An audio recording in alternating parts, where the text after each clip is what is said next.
Okay, folks, so two things to talk about. Number one, I want to give an update on the market as well as plays. And then number two, I want to talk about what the heck just happened with AMC today. Lots of ooga, lots of booga. I want to talk about exactly what triggered this and whether this is going to lead to the mother of all squeezes that everybody has been speculating on since early this year. What the data suggests and what we should be looking for as we approach tomorrow and the rest of the week. And the only thing that I ask in return for all of this is that you hit that ravishing like button, and also don't forget to subscribe either. Also, quick plug, let's say that you are a buy and hold trader who is fed up with controversial practices such as payment for order flow. Well, today I'm very happy to announce a new partnership with Public.com. Public.com is what I see as one of the best brokers right now if you're a long-term buy and hold conviction trader. They have a very intuitive platform, they treat their customers right, and of course they don't have payment for order flow. So if you are broker curious and you'd like to take your power back as a retail trader, click the link below, public.com/ZipTrader, and if you sign up using that link, you'll get not just a free stock, but you'll have access to an excellent platform. Also, as you know, I have different brokers for different purposes, and I always have had.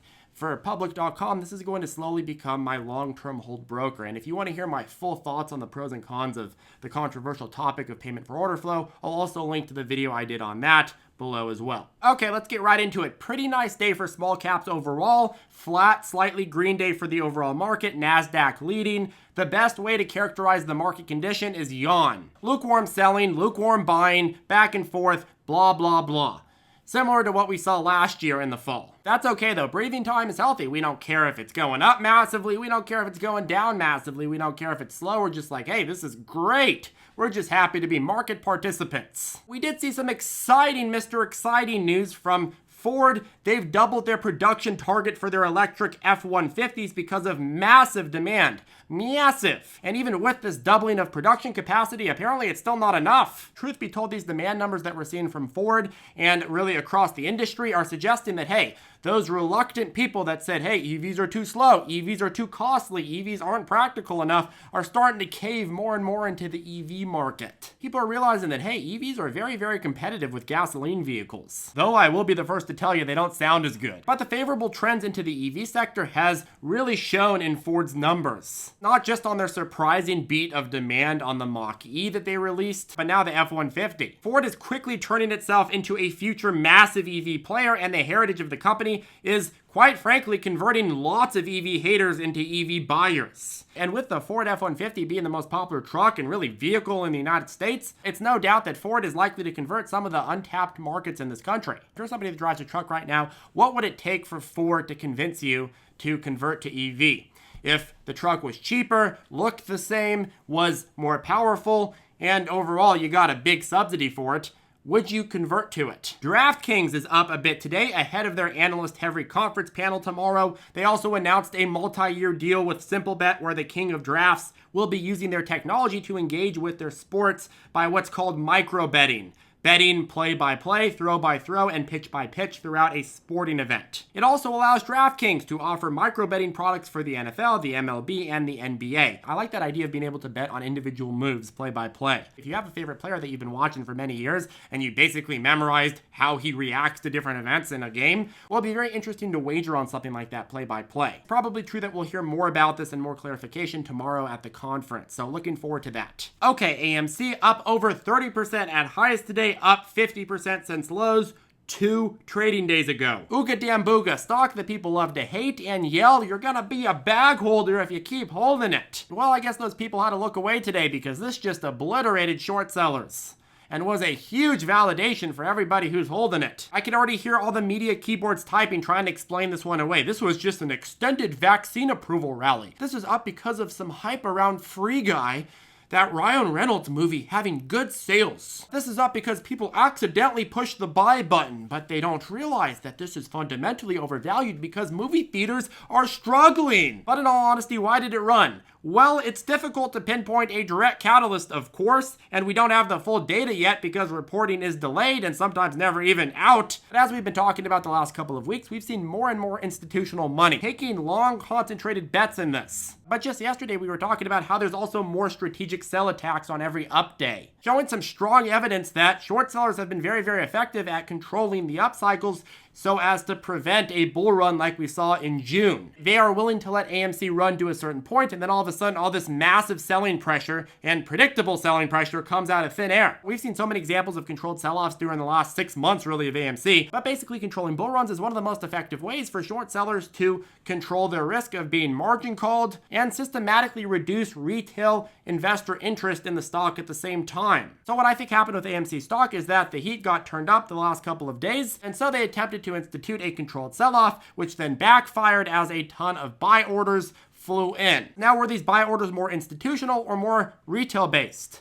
Well, it's probably a combination of both. If players like Renaissance Technologies are longing this, I wouldn't be surprised if other funds are trying to long this as well. I also think that there's a lot of sidelined retail money that's willing to pour in the minute that AMC shows some substantial proof of concept, which today it did. And this leads you to the inevitable question, is this going to lead to the so-called legendary morass that everybody's dreaming about? This has indeed been one of the best attempts at a breakout that we've had since June. Well, let's back up for a second. If you want a massive short squeeze rally, you need two things. Number one, you need there to be a stock that has a ton of short sellers attacking it. AMC is that. Check. Number two, you need a strong reluctance to sell the stock below the short price. Despite the sell-offs we've had since June highs, it's still many multiples above what it would have been without the ape hodling situation. So AMC qualifies for that as well. Check. Now, if you have just these two factors, eventually shorts will have to cover at higher prices and you will get a squeeze. Now, the problem with that situation, as we know, is that you can defer for a very, very, very long time and eventually people might lose interest. But the factor in actually moving up that time horizon is introducing a ton of buying pressure. The more buying pressure comes in and the faster that happens, the more the heat is turned up on short sellers, and eventually the point of no return comes where the first major short position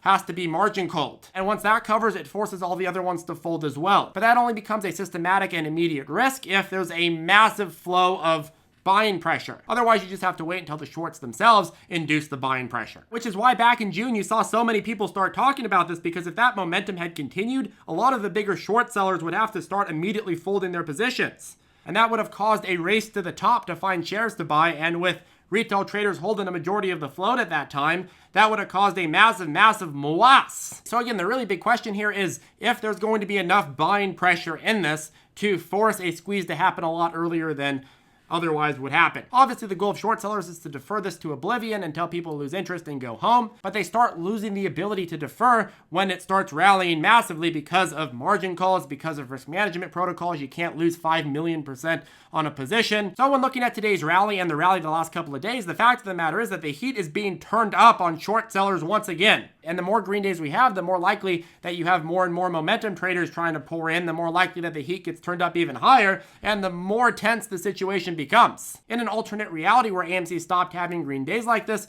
would become a much, much longer waiting game because there'd be no pressure on short sellers to cover sooner than expected. I mean, they pay margin fees, but it's abysmal compared to how much they'd pay if they decided to cover now. Now, with that being said, what are we going to see the rest of the week? Well, we should see some sell attacks. The sell attacks that we saw this morning didn't really work so well, did they? But as we've seen in the past, sellers want to make sure that this is controlled before this starts getting out of hand and bringing in the rest of the army, who starts seeing the momentum and proof of concept again and starts buying and taking all that sideline dough and tries to pour it back into the stock. Funny thing about this play is it's criticized so much even amongst the retail community, from retail trader to retail trader. And the reason is because so many people associate it with mindlessly holding. They joke about eating crayons. They joke about being smooth-minded apes. Sometimes they watch YouTubers that say ooga booga and scream a lot. And people think, hey, that's stupid. They're making a joke of this market. This is a serious market.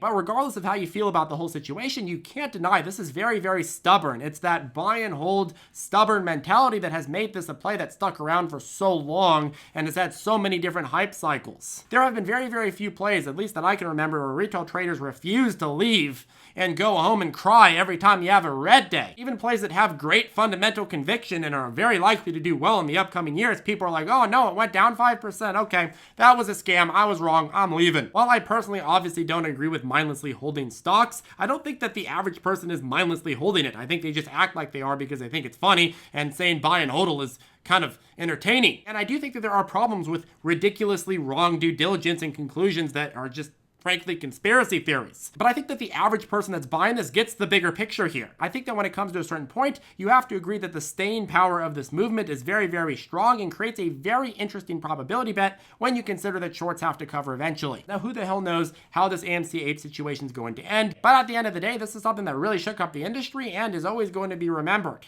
regardless of the outcome. But moving forward, what tends to happen is when retail squeeze leaders like AMC or GME start going up, you start to have sympathy rallies in some of the smaller meme stocks like Clove, for example. So we'll definitely be watching some of those meme stocks and tracking them as well and doing some pre-market prep on those.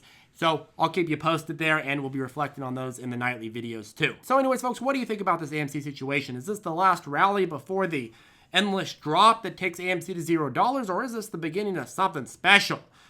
Let me know below. Anyways, folks, that caps off the video. If you have any questions, feel free to reach out to us below or join us on ZipTrader Circle. If you'd like to learn how to trade with our private chat, our daily morning briefings, and of course, our step-by-step lessons, well, I'll go ahead and link to ZipTrader you below. Coupon code FUDSTOPPER50 will get you $50 off before checkout. If you'd like a free stock when signing up with Public and you're sick of payment for order flow brokers, well, I'll put the link to Public below too. You can check it out. Great broker. Anyways, have a good one, and I'll see you in the next video.